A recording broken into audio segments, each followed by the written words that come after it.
Hello.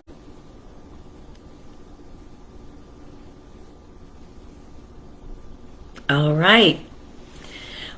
Welcome. And my thoughts today are about living in harmony. So let's begin with an affirmative prayer, spiritual mind treatment. This word is being spoken for each one. And if there is anyone you would like to have included in this special prayer, please think of their name now and know that this word includes them. One life, that divine life, that's something that is expressing itself as this universe and everything in it. This life is being lived right here, right now, in each one, through each one, as each one, and all around each one. This life is always in harmony with itself because everything is in existence and in perfect relationship with everything else, so that everything that is may express in any way it chooses, as long as it remains in harmony with everything else. And so harmony is present, omnipresent, and that harmony is present right where each one is.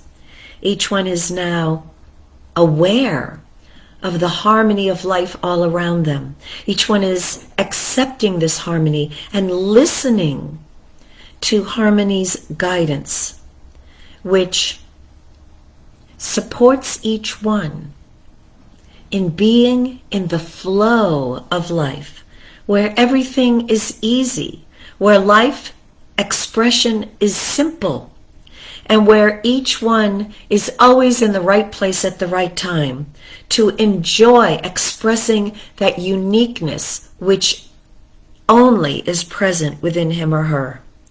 This talk now is the revelation of the highest truth of harmony, and each one here receives all the blessings, the guidance, the support, the love, as well as the healings that result from knowing this truth. I am grateful that this is so. I release this word to the law. It is done, and so it is. And that is the way that it is. So, I have begun learning about harmony early on in my spiritual life. Certainly before my spiritual life, before I became aware that I actually could be living from that there is something more to life. Call it God, call it, which I couldn't do at the beginning, but call it something greater than I am. Before I began living with that perspective, my life was not harmonious. It was a mess. It was a struggle for me. It was difficult. People were awful. My jobs were awful. Everything, even just living in my body. I was even in fight, argument, and rejection of my own body, my own self. So after I came into the science of mind, I guess within a couple of years or something, I noticed that harmony is a quality of the divine. And at that point in my growing awareness, which still included me versus them, I wanted to use that divine quality of harmony to move all these angry, arguing people away from me. And so I began claiming, I am harmony. I am harmony. I am harmony. And over the years, I discovered everything in my environment would become more and more harmonious, not just for me, but for everyone who was in that same environment with me. I thought it was magical. I thought it was mystical.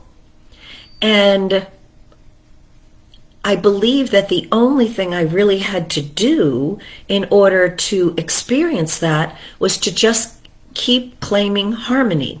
And so it worked. I remember I was working as an intern, as an actress at a summer theater somewhere in the Midwest. And the owner, the producer, the guy who was in control of everything, apparently would have these angry outbursts. And I was claiming, I am harmony, I am harmony, I am harmony. And I would discover that I would never be present when he was having one of those angry outbursts. I would walk into a room where all the other interns were sitting in shock, and they would say to me, "Oh my gosh, you just missed it." And I would go, "Really? I missed it? What did I miss?" And they would explain how there was like this horrible angry outburst, and I thought, wow, it's working. Harmony. Harmony, harmony. It's working. It's guiding me, guarding me, and protecting me from all those angry outbursts that really had nothing to do with me. There'd be nothing in my consciousness that was in agreement with it, because I was claiming harmony, harmony, harmony. So my whole outer environment really changed, and I would laugh because wherever I was, I might move into a situation, a job, or move into an area of the world where there was chaos or ugliness. At one point, I worked a couple of blocks from 42nd Street back when it was not considered safe to walk on 42nd Street. And I would have to leave my job and detour onto 40th Street and walk in the lights because it was a dangerous area all around there. And the building right outside my window where I worked, I would look out and there was a little shop there that said 25 cents a peep. So that was the environment. Also on that street where I worked, there were no restaurants that you could have lunch at and feel safe. And you would have to walk from where I was all the way over toward the Times Square area in order to find a restaurant where you could grab a bite for lunch. So I was in this teaching for several years. When I started working there, it was actually my last job before I became here as a minister. And I remember my first day looking out that window at that 25 cents a peep and very unhappy looking people on the street and dirtiness and ugliness, whatever. And I just remember standing there looking out going, I wonder what this will look like when I leave.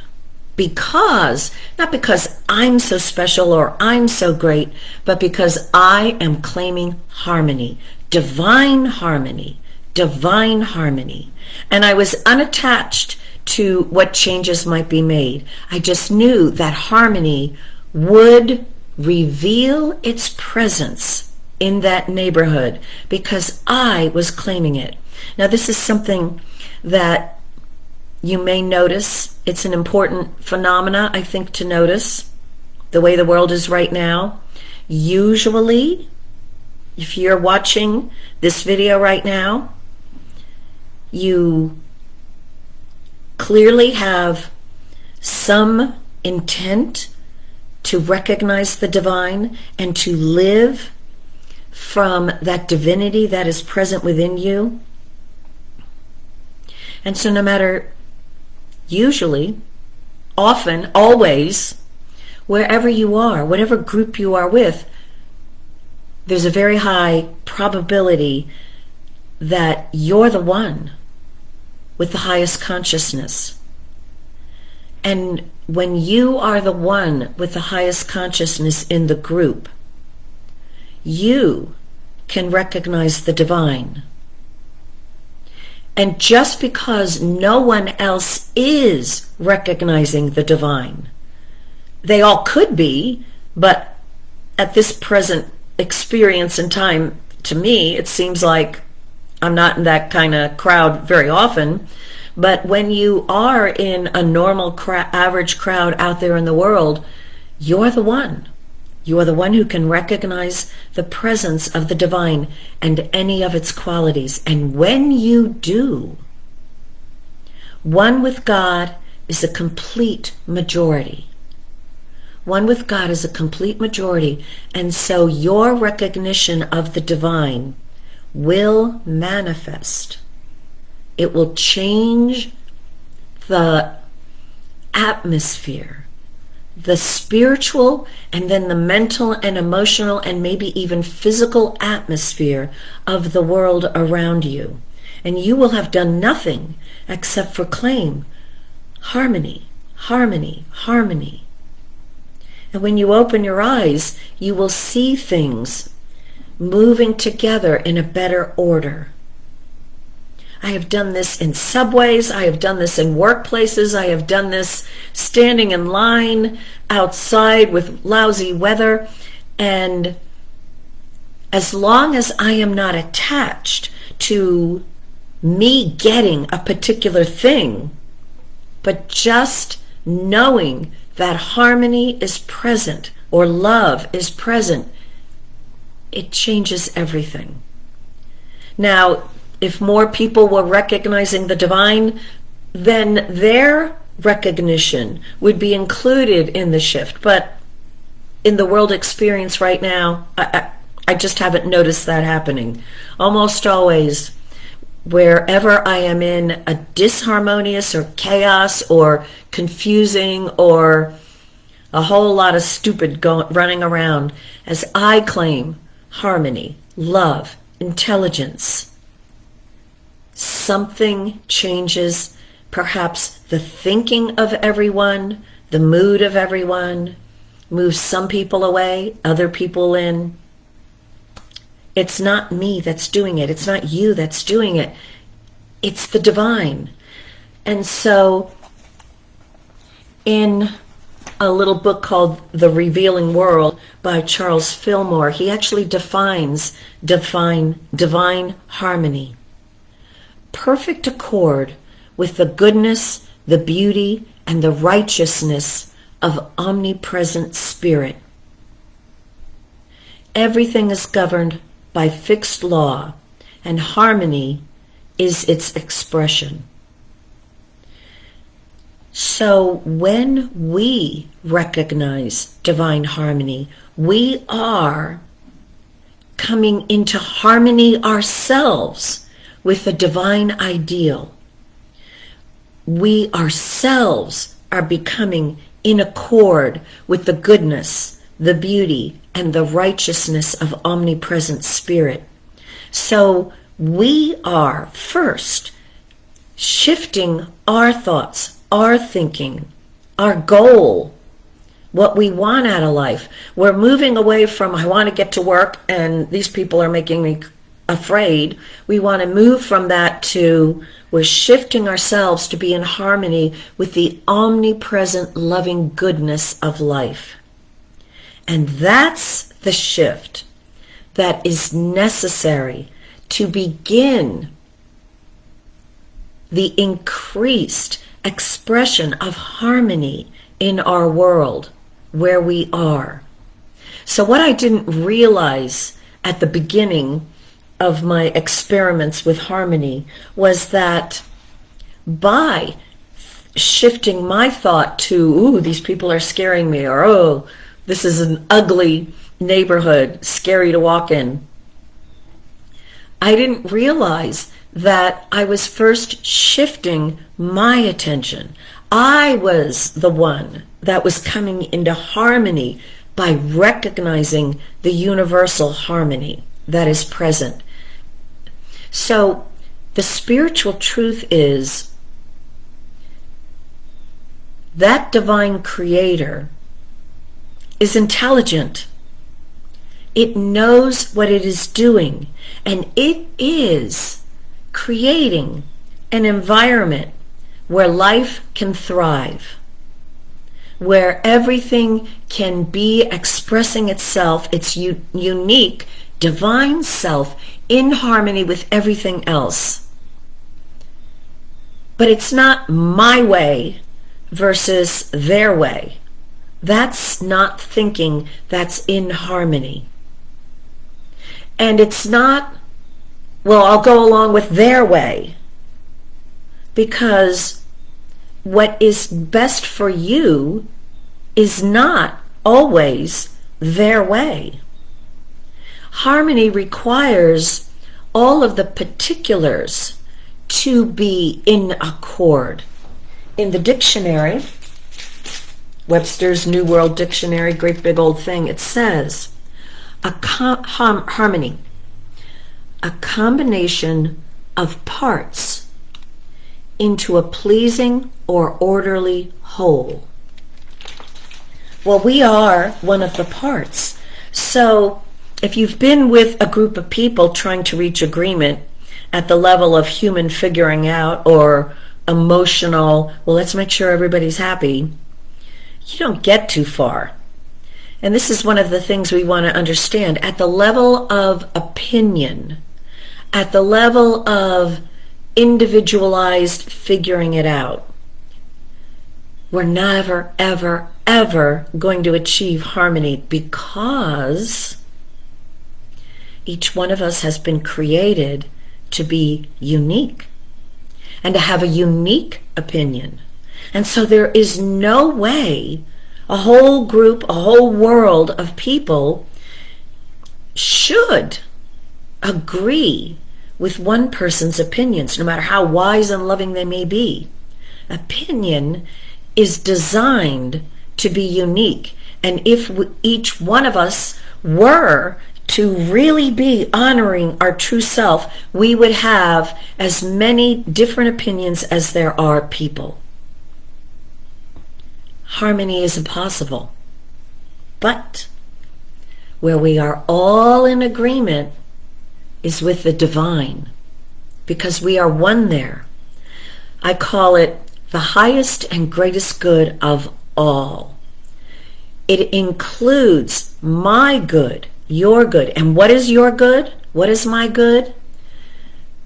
That good in which that unique self that we are can flourish. It sounds like a contradiction, but it's not.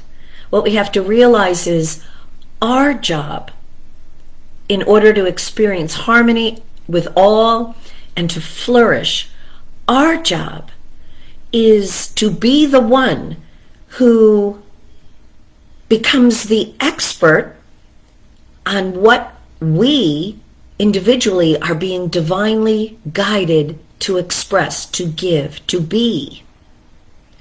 You have to know who you are and what you desire and what you have to discover, your talents and your abilities. You have to discover where your happiness lies. You have to speak up to let it be known what you need in your environment to support you and allow you to express your happiest, most joyous, and best self, to give your greatest.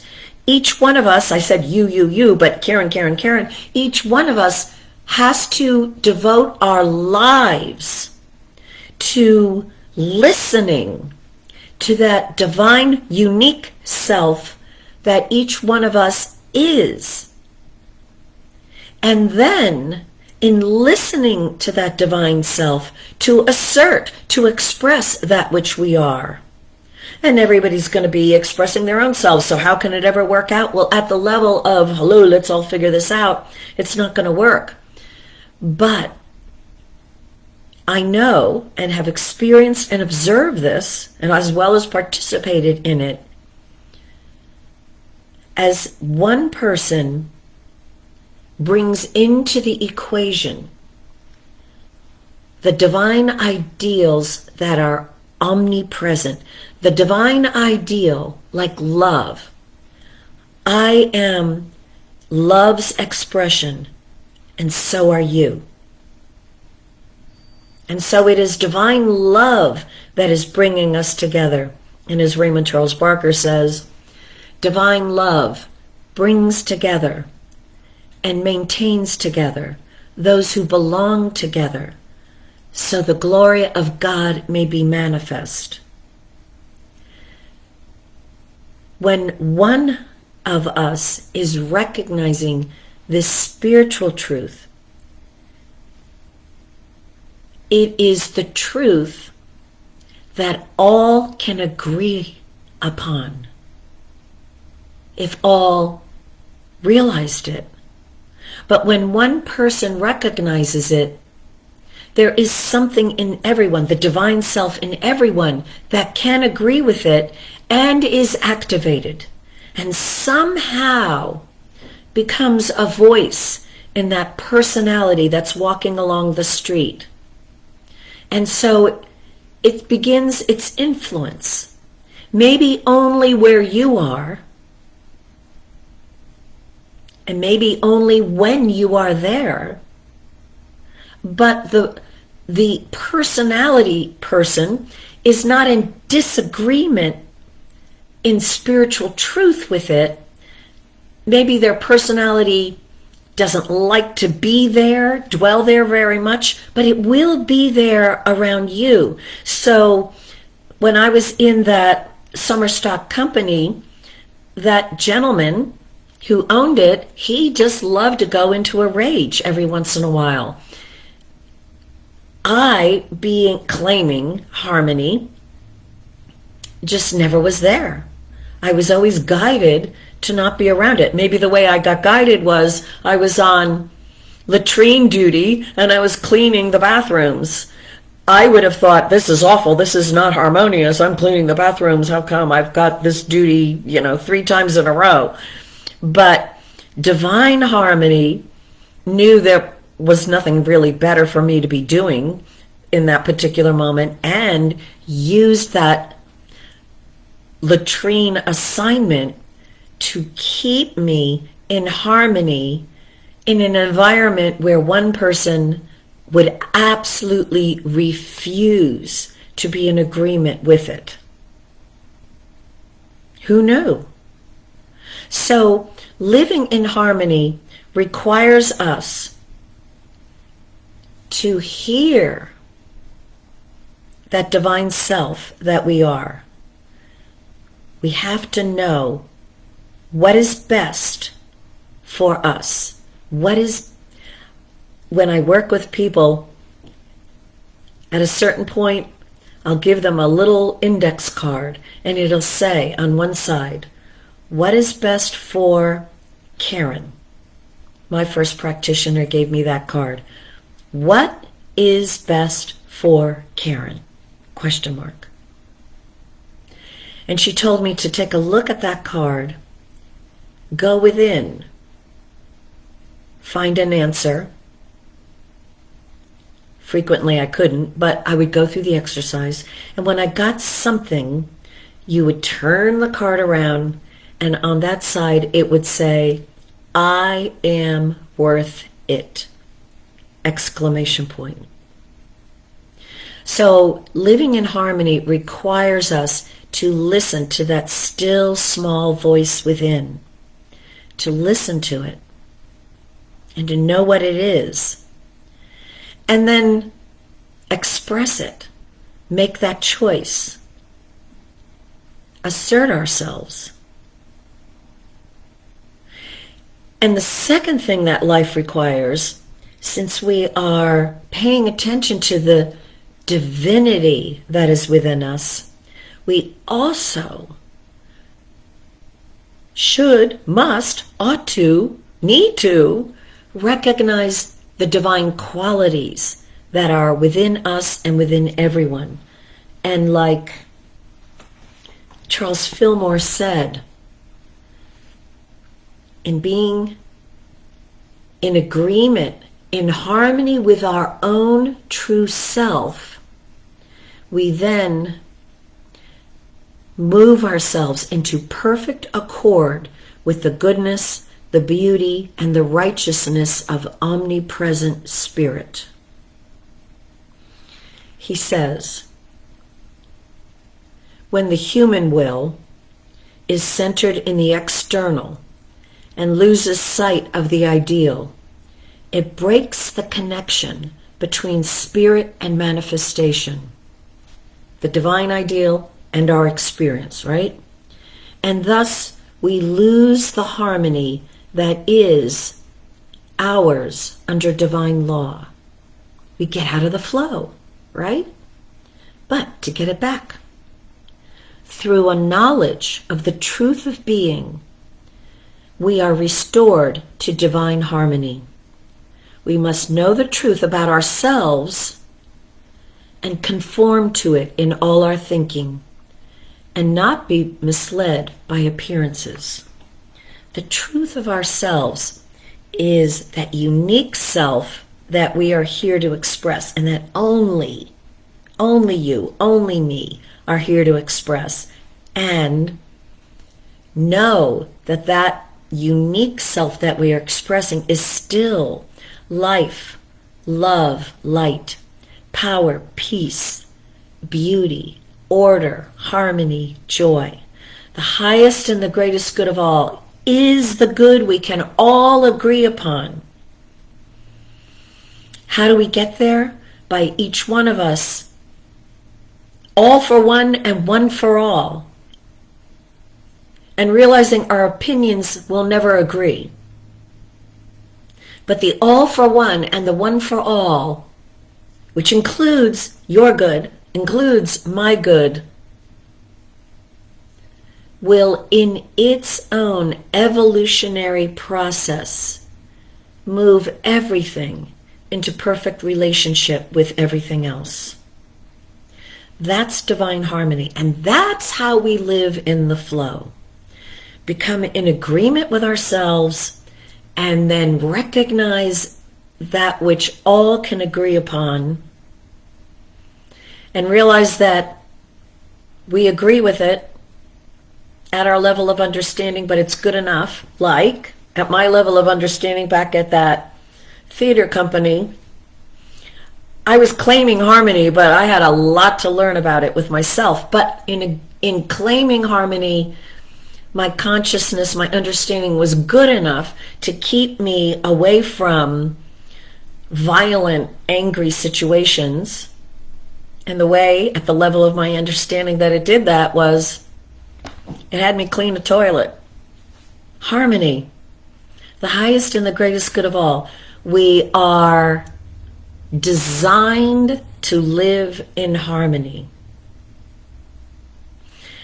I hope that you got some wisdom here. And to conclude, let me do another affirmative prayer. I call it spiritual mind treatment because I'm with the Science of Mind and the Centers for Spiritual Living, and it's to differentiate it from all the different kinds of prayers that others do. It's a technique, it's a tool, it's a practice, it's prayer, but it's a different type of prayer that is used when you are ready to change what you are believing about yourself. That's what it's for. Right? Okay. So this word is being spoken for each one. Divine harmony is omnipresent. Here, now. Each one is made in harmonious, beautiful relationship with everything, just the way he or she is, divinely designed to always be in harmony with all that is, the highest and the greatest good of each one. Requires the highest and greatest good of all. And the highest and greatest good of all requires each one to embody the highest and greatest good for themselves. And so each one now is living in harmony with life, accepting the highest and greatest good for themselves, which only he or she can know. and claiming unity with the divine harmony that is omnipresent, and realizing that it is some intelligent creator that knows all, that is arranging and rearranging its creation so that the highest and greatest good of each one is always assured. And each one in claiming that harmony for him or herself, that highest and greatest good for him or herself, is by that act of claiming that good moved into harmony with everything else, shifted into the path, their orbit, which is in harmony with the orbits of each and every other one. Each one in claiming that divine harmony being present within them, and that they are in agreement with it, as wherever they're at in consciousness, that shifts him or herself into having an experience of living in the flow of life, harmoniously, easily, successfully, gracefully, and joyously. This is the truth. I am grateful that this is the truth. I release this word to that loving law that knows how to figure this all out and do it, and it is figured out. It's already done. And so I know it is done, and so it is. That's the truth. And so it is.